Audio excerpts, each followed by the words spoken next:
Good morning. I'm Mehdi Sunderji and welcome to Your Finance TV. We're here covering all things crypto and digital assets on the crypto revolution. I'm joined by Adam Blumberg, co-founder at Interaxis. But before we get into it, a little housekeeping. Don't forget to like and subscribe if you want to stay on top of our content. And always drop us a line if there are any topics you want us to explore. Adam, welcome back, mate. There's so much going on today. Oh, Mehdi, yes, this has been nonstop for the last week. Of course, very regulatory focus, which of course which we love talking about. Not really, but we have to. It's the big topic of the day, the week, everything going on. It's nonstop, man. It's like a fire hose. Forget it. Let's just talk about ApeCoin. No, I'm kidding. So, as you mentioned, the regulators have been front and center in any digital asset conversation for the last week, 10 days certainly, and probably a little bit longer. It feels like they've genuinely woken up since the FTX debacle, and stable coins, staking, custody, can't even speak anymore, seem to be in focus at the moment. I'd like to kick off and get your thoughts on Kraken. They were charged, they paid their fine, and they're no longer able to offer staking. Does this kind of sum up the Kraken saga? Yeah, I think that's a pretty decent summary. That's what happened. I mean, they are again, I'm no securities lawyer, but from what I've read about this and I understand about what kind of entities or what kind of offerings need to be registered with the SEC. This is an offering where they're staking as a service offering. I would go stake some of my tokens, meaning I would basically give some of my tokens over to Kraken and their wallet. They would go stake them. So they would basically try to, either perform the function of being a validator, meaning they would try to move the network forward, secure the network. And it wasn't just Ethereum. It was other networks, other blockchains that you could stake your tokens on. It wasn't just Ethereum. They would go stake, they would earn some reward, and they would pay that reward to me, who provided my tokens. I think part of the problem here, and again, I'm not a securities lawyer, so I can't really 100% speak to this, Mehdi, but I think part of the problem was they kind of promised some return, and that return was not necessarily based on the return that they received from whichever network it was they were staking. I think that was a big problem with this offering in particular. It wasn't like whatever they received as a fee or whatever they received as returns was passed on directly to the subscribers, the stakers. It was your promise maybe 5%, and if Kraken made 10%, they got to keep the rest. And that I think is where this went awry a little bit. I think a big problem that we see here, because that kind of summed it up. Kraken basically said, look, we're not going to fight this. It'll cost us too much money, too much time. We have other things to focus on. So we're just going to shut down staking as a service in the US. We're going to pay our $30 million fine, and we're going to offer staking as a service elsewhere in the world. And we're going to keep on with the rest of our business here in the US. I think part of the problem that I think we'll talk about over and over and over again today is this idea of regulation by enforcement, this idea within here that said, the SEC saying you should have come to us and registered this, and Kraken and even Commissioner Hester Peirce saying there's pretty much no way that this would have been approved or anything even crypto related is approved. So you're saying you should have come to us and talked about it. The SEC, haven't given us any guidance as to what to talk to you about, other than to say, we've had these rules in place for 90 years. You should adhere to those rules. But to say, let's talk about how we can make this a product that's available for retail users. And that's kind of the issue. Kraken basically saying, we're not going to fight. Commissioner Hester Peirce saying, this is a little ridiculous. This probably wouldn't have gotten approved anyway, just because it's crypto. It has nothing to do with the services being offered. They could offer and Kraken has been amazing in regard to compliance and regulation. They've done everything the regulators wanted to. They proved their reserves. They've done all those things. And it still wouldn't have been approved just because it's crypto. All right, so that's a very good point. And I think we circle back on this through today's show. One, you're focusing on US regulation, and two, you're also focusing on the fact that a lot of these large players are trying to adhere to guidelines that are in place, or the little guidelines that they are being offered. And there's as you said, this is 90-year-old regulation, right? It doesn't necessarily fit in digital assets as of today. And I believe Brian Armstrong from Coinbase he's charged over to DC. He's fighting the fight for a staking case. Do you think he's got a leg to stand on? Do you think it makes sense to fight this, or should it just be like, you know what, let's just wipe out the staking side and focus on other business lines? Um, Look, I think I think Coinbase has more of a leg to stand on, and the reason is because they're more specifically talking about ETH staking, and the fact that they actually pass on the rewards directly to the users. Coinbase has even gone so far as to create a token that represents my ownership or my stake in the pool, in much the same way that some of the DeFi or the decentralized finance protocols do it. So Coinbase has more of a leg to stand on. And keep in mind, Coinbase hasn't yet been sued by the government. The SEC has not gone after Coinbase's staking yet. I assume they will. But Brian Armstrong is being a little bit proactive, I guess, in going to DC and saying, I'm going to fight this either way. Coinbase, I think, has a lot more money than Kraken. They're a publicly traded company. Everyone can see their books all the time. So I think they do have a little bit more of a leg to stand on, mainly because of how they offer the staking service. The fact that there's no promised return. It's just, we're going to provide this. We're going to provide the security and safety for you, the retail user, and we're going to pass on the revenue to you minus our little fee. So I think they do have a little bit more leg to stand on, and they have more money to stand on, quite honestly. Well, I guess Kathy Wood also thinks that Coinbase has a leg to stand on, because I believe that she doubled down on a Coinbase position this week as well. So, you know what? Let's see who else is in Coinbase's corner. Yeah, I mean, she's obviously very bullish on Bitcoin and crypto overall, and Coinbase is the big public player. So I guess that kind of makes sense. It goes along with her investment thesis. So another big piece of news this week. Let's talk Binance and Paxos. Paxos basically announced that they'd stop minting new Binance BUSD tokens starting, I believe, February 21st. And this came as a direct instruction from New York State Department of Financial Services. What does this mean for Paxos? And, this is, I don't know, to me, it almost seems like an indirect attack on Binance, who's the ultimate target, not necessarily Paxos. It's kind of trying to go through one to get to the other. It seems like it might be a little bit of that. Now, keep in mind, you say Paxos announced they stopped. Paxos was ordered to stop minting Binance USD. It wasn't that they willingly said, okay, we'll go do this. They were ordered to stop doing that by the New York Department of Financial Services. I think I got that acronym right. And the idea is Paxos takes $1 of deposit and turns it into a BUSD, a Binance USD, for use on the Binance system. So they're much the same way USDC does, or Circle does for USDC, Paxos does for Binance USD. Now, keep in mind, this is a little bit interesting, Mehdi. Apparently, the New York Department of Financial Service was tipped off by Circle that Paxos might not have enough in reserves to warrant all the BUSD that's out there. So this is now getting competitive, right? This is two companies that issue stable coins kind of going at each other and doing so through the regulators. I'm not sure I like this, because I like the, kumbaya, we're all kind of in it together. But this is two competitive companies in the crypto space and the stablecoin space going at each other and using the regulators to do it. But you could say it's a little bit of going after Binance. I think we talked last week about how Binance stopped dollar deposits or dollar withdrawals, US dollar withdrawals. And now they no longer have new BUSD being minted by Paxos. That, we'll see if that's a problem for Binance. I don't think it's too much of a problem for Binance. I think they'll find other stable coins and other stable coin issuers. And more likely they just won't be in the US. And that's kind of the direction. I think that's another theme that you and I are going to continue to talk about, is the move outside the US.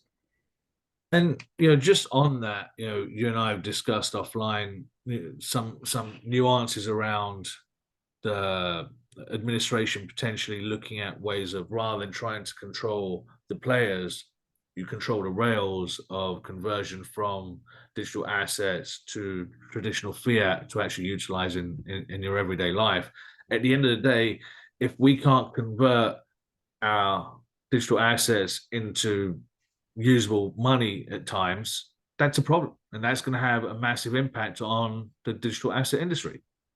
It will, especially in the U.S. It'll have a big impact. If crypto-related companies, digital asset-related companies, cannot get bank accounts, they can't all function as a company, and then you and I cannot go from dollars to Bitcoin and back again.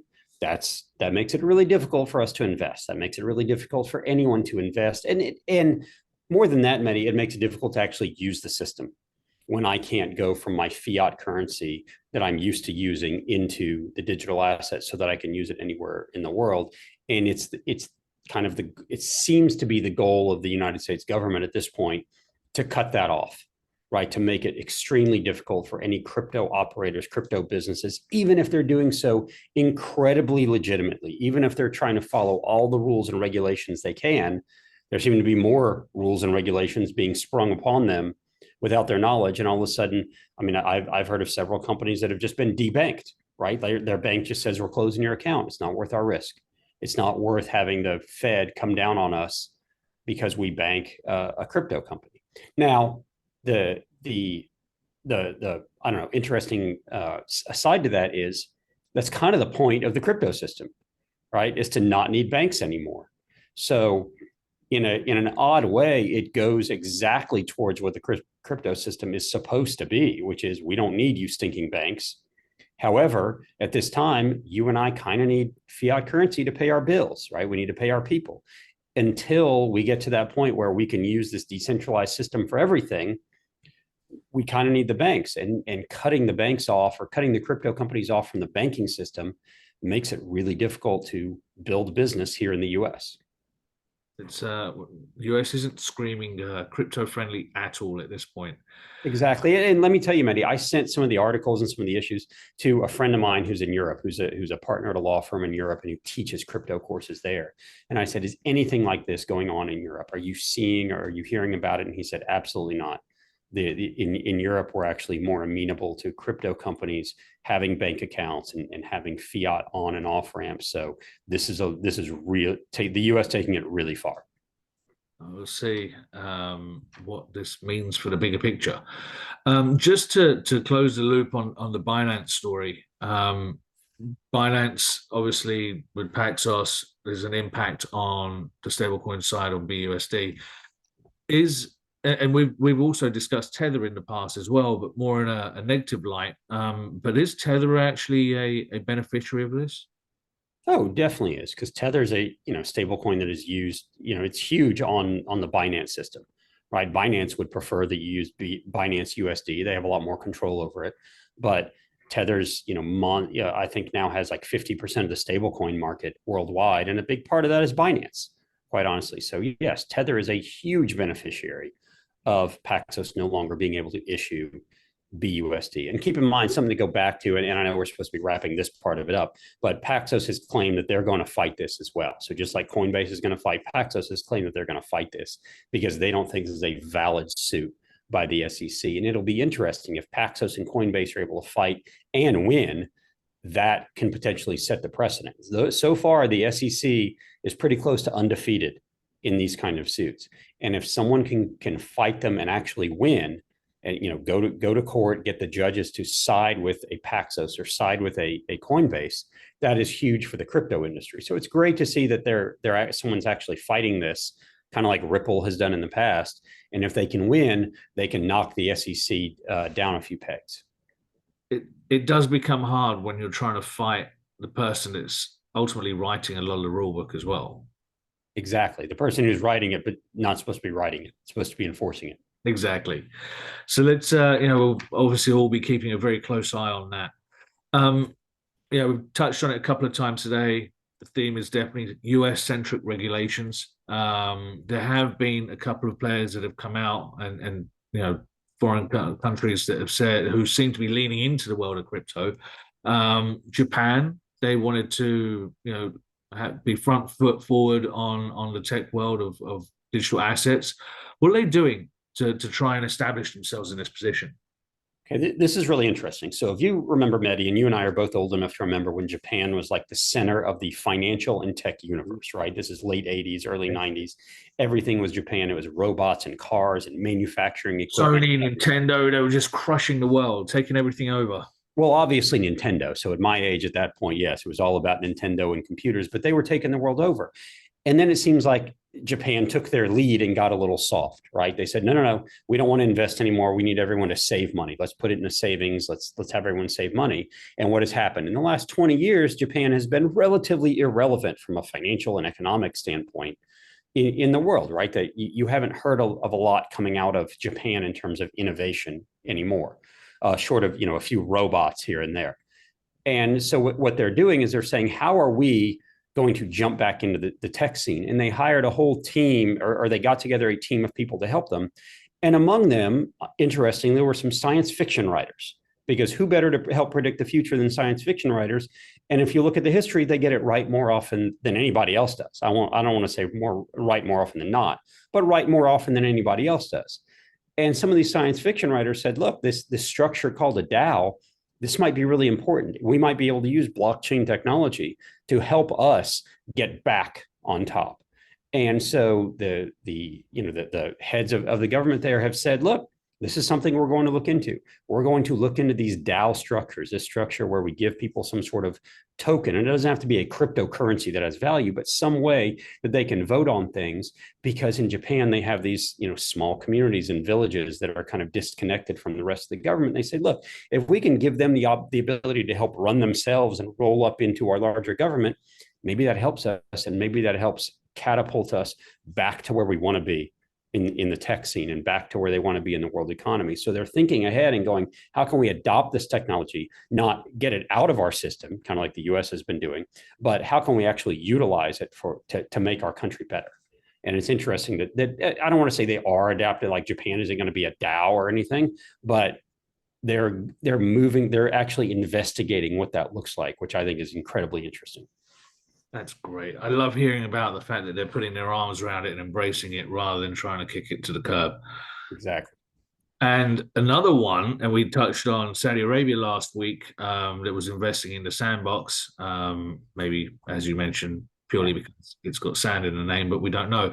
They might actually be embracing technology as well, but also Abu Dhabi. Abu Dhabi has come out and they're investing heavily in Web3. What do we think about this? Abu Dhabi, UAE is trying to be that haven, and CZ from Binance even wrote something this week about, hey, if the US isn't going to be nice, people should start looking at Europe. People should start looking at, Switzerland. They should start looking at Hong Kong, and they should start looking at UAE. And we know of Dubai, right? Dubai has been incredibly welcoming to crypto companies, incredibly welcoming with regulation and with money. And now Abu Dhabi with another few $1 billion saying, we're ready to invest. If you want to come live here, we're ready to invest in crypto and Web3 and all these different technologies. So come on, we have good regulation for you, good legislation. We're ready to help build this. And now we also have the money to do so too. And then, for pale guys like me, it's just a matter of, can I handle living in the desert? Living in the desert might not be the most beneficial for you, Adam. I'm not going to lie. But No. you are in Texas heat a lot of the time. Yeah, I would have to invest in some serious sunscreen. But you know what? You got a couple $1 billion in a fund there. I think I could be persuaded. There you go. It's amazing. Money talks. Adam, as always, thank you so much for sharing your thoughts with us on everything crypto. Oh, of course. Happy to be here, Mehdi, and glad to talk about whatever's going on, in this case, regulation. Hopefully next week it'll be a little bit nicer and we find other use cases and things to talk about. But this is the topic du jour right now. It definitely is a topic du jour, and I completely agree. Let's try and minimize regulation chat, the reg chat. I would also urge our viewers to check out Adam's course on digital assets and crypto education. There's a link to Interaxis just below. The website's right down there. And don't forget to subscribe to Your Finance TV and like our content. So get it done, and we'll be back next week. Actually, the week after. I am actually taking a week off, Adam. I will be somewhere flittering around in Florida. But we will be back with the crypto revolution. And until next time, good luck investing.